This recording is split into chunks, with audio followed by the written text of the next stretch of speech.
Bonjour, ici Marc-Antoine au centre du VR à Saint-Nicolas. Aujourd'hui, on fait la démonstration d'une Prowler 320 BH. On va commencer par faire une tournée à l'extérieur pour ensuite se diriger dans l'unité. Donc, on commence en avant, on a un coffre de rangement. Ça fait bord en bord de l'unité, 2 accès. Et ce qu'on voit ici, c'est le fil qui est fourni pour connecter la roulotte. On a notre porte d'entrée principale qui se trouve ici. Prise de courant extérieur 120 volts qui va fonctionner lorsqu'on va connecter la roulotte dans une prise murale. L'emplacement ici, c'est pour remplir notre réservoir d'eau fraîche. Donc, lorsqu'on veut fonctionner en mode autonomie, on n'aura pas accès à l'eau.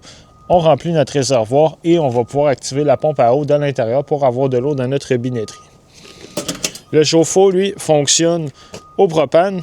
Donc, c'est à partir de l'intérieur qu'on peut le mettre en fonction.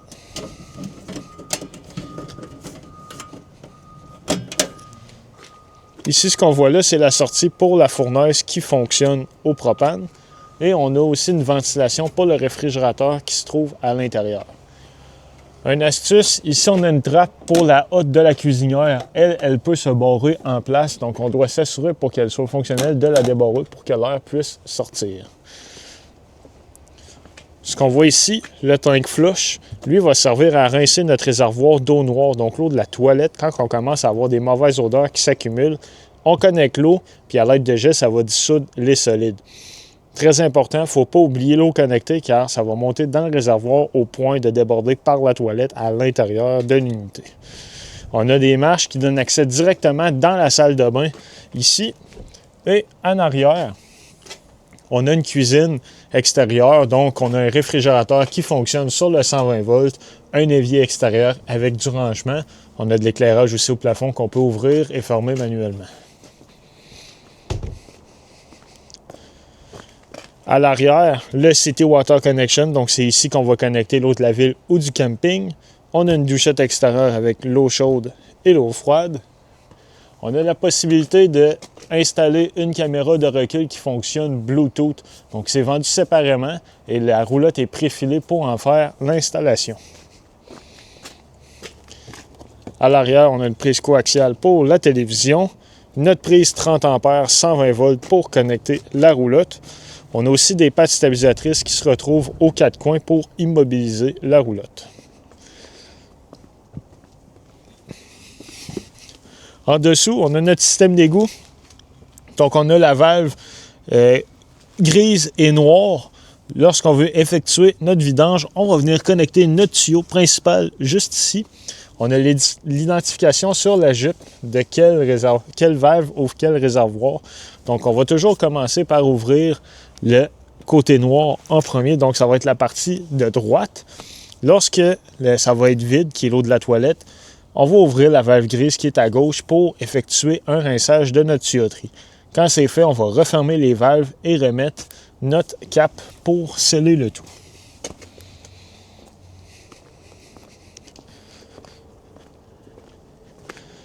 À l'avant, on voit aussi la patte stabilisatrice et notre accès au coffre de rangement. La roulotte est munie d'une patte électrique, donc on a un interrupteur pour l'éclairage, pour monter et baisser, l'emplacement pour mettre 2 réservoirs de 20 livres de propane et le coffre pour installer une batterie 12 volts au besoin. Lorsqu'on va connecter la roulotte au véhicule, on a un fil électrique 7 brins. Lui va servir à alimenter l'éclairage de la roulotte et le système de freinage.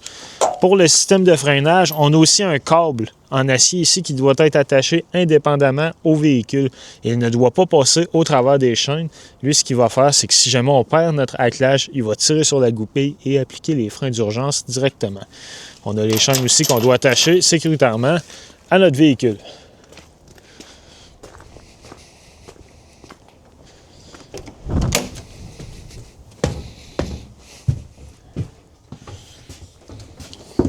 Maintenant, une fois à l'intérieur, à la gauche, sur l'armoire, on va avoir différents interrupteurs. Donc, on peut ouvrir et fermer le slide-out, notre auvent à l'extérieur.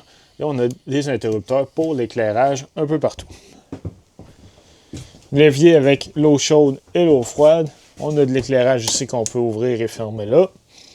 La hotte de la cuisinière, donc on a l'interrupteur pour le fan et l'éclairage. On a un micro-ondes conventionnel comme on a à la maison. Lui, il fonctionne sur le 120 volts. Une cuisinière au propane. Donc, lorsqu'on veut allumer les gaz, ce qu'on va faire, on va ouvrir la vitre. On va tourner les gaz et effectuer l'étincelle pour allumer les ronds. Pour le four, lui, on va ouvrir les gaz et à l'aide d'un briquet, aller allumer directement en dessous.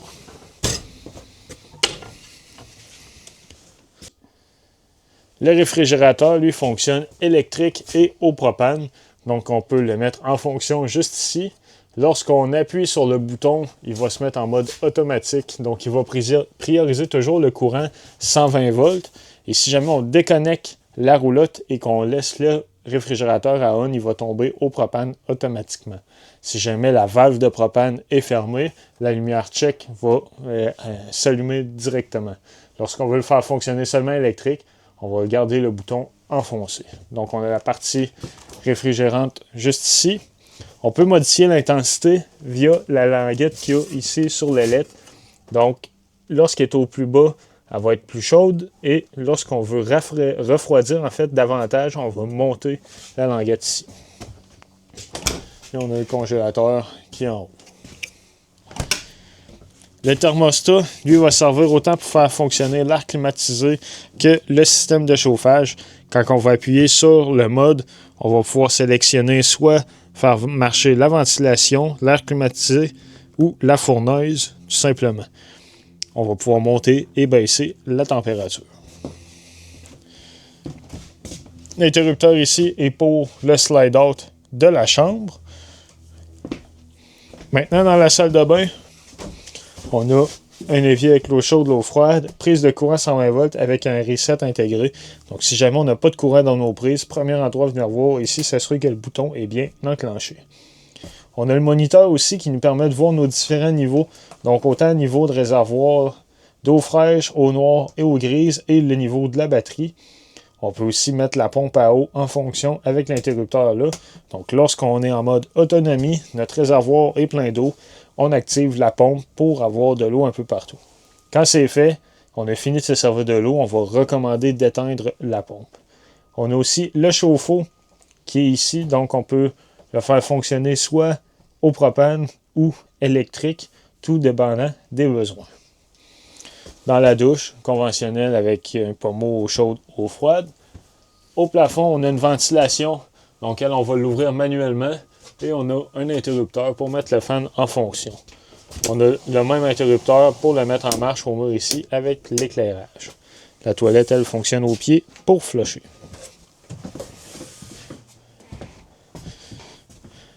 Dans la chambre, au bout, on a notre panneau de breaker principal. Donc lui, on a la partie qui gère le 120 volts avec les breakers à la gauche et le 12 volts avec les fusibles à la droite. Quand il y en a une qui va être défectueuse, il y a une lumière rouge qui va s'allumer à côté de celle-ci. Donc, dans la chambre ici, plusieurs configurations. Si on a besoin d'espace supplémentaire, on peut relever le lit comme ça ici et le sécuriser de chaque côté. Lorsqu'on veut avoir des places à coucher supplémentaires, on rabaisse le lit. On a aussi des matelas qu'on va pouvoir venir mettre au sol pour avoir encore plus de place à coucher.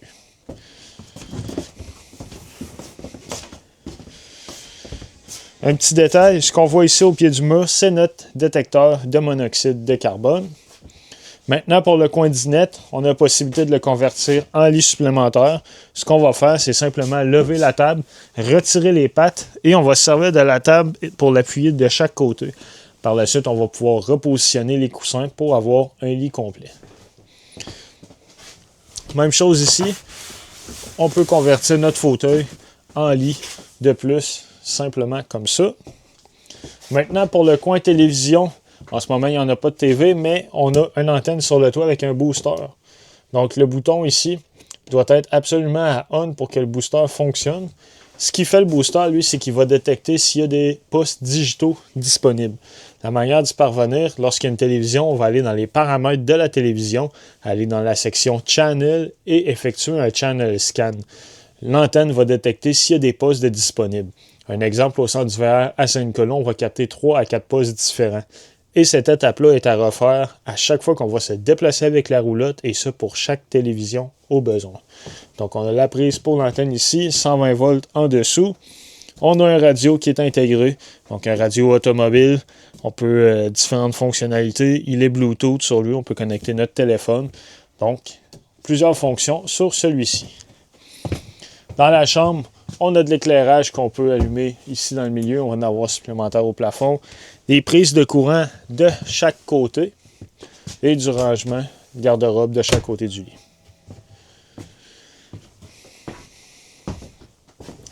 Dans la roulotte, il y a une pochette dans laquelle on va retrouver les manuels d'utilisateur pour les électros. Donc le micro-ondes, la cuisinière, le réfrigérateur, tout y est à l'intérieur. Donc si on a des questions qu'on veut faire de la programmation, on peut toujours s'y référer.